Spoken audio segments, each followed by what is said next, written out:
positions. And when we think of these things, we think of that just being a guard. Now that and how you do a guard and what that actually means is a lesson all unto itself. These things are called kamas, and kamas mean an attitude. So what that means is they represent something. Okay, and that's, we can spend all day talking on that.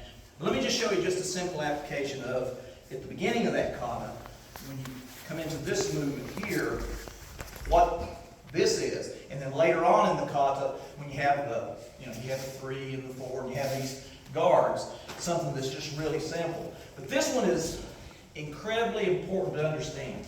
Bill, I can read it yourself. One of the things in fighting is you have to understand your distance.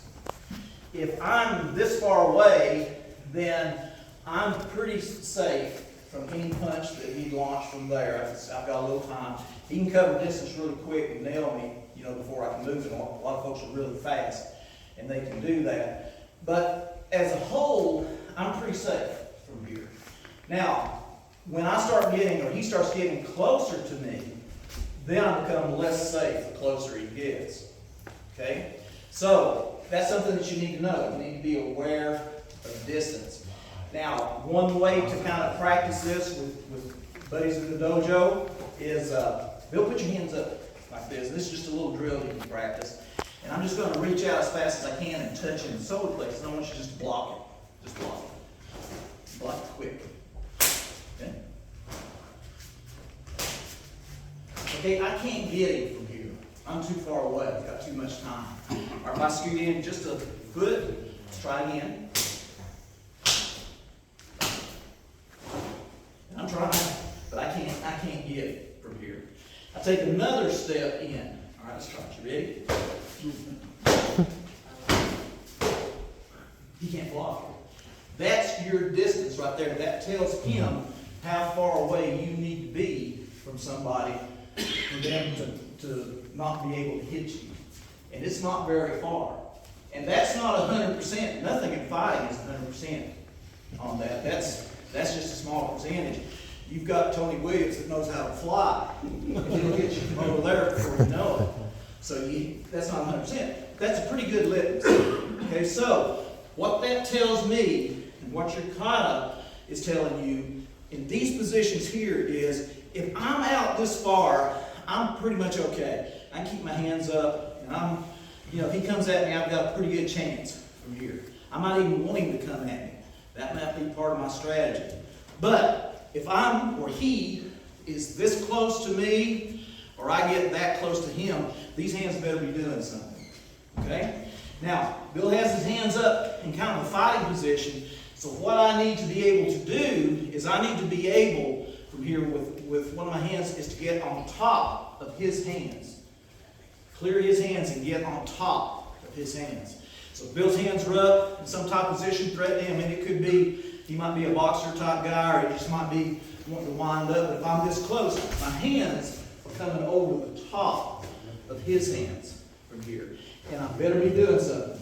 Either grabbing from here, pulling the hands out of the way, or striking, or a combination of both of those. So a good little drill is, if you're right-handed, put your left hand up, your left hand the other way around. From here, let him put a fighting guard up like that. Now, he's already kind of messed up a little bit, but that's kind of what we want him to do. So in this kata, from here, what we're doing is, with this front hand, is I'm going to go with the back of my hand towards his front and come right over the top. Because my position of advantage is on top of his hands, not the other way around. If his hands are above my hands, I don't have a very good defense from it. I've just got to scramble to get away from him. But if I can get right in there on him. And if I'm this close, that's one of the things I need to be considering.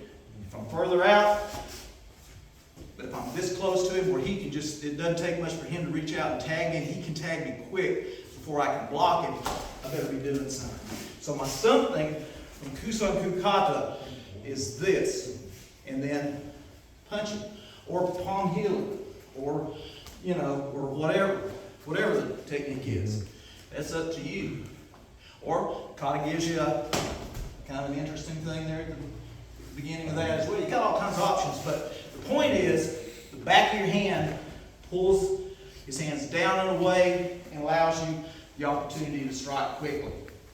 And then, what do we do? What's the point of karate? The point of karate is not fighting with this guy. Hitting him and doing damage and getting away from him. So unless I have a need to continue wailing on him, and he wails back on me, you're in a fight from here. If I'm pretty successful with that, or successful enough to distract him enough to where I can get away, that's my opportunity to get away. That's what karate's all about. Getting away. That's how you win. Okay? All right, so the drill, start from here. And I would practice this for speed. I would practice this not from a guard. I would practice it from a hands down position, where you have to go from 0 to 60 pretty quick. I practice it from a relaxed position from here and do that quickly. That's like wearing leg weights and ankle weights. It'll add to your speed practice.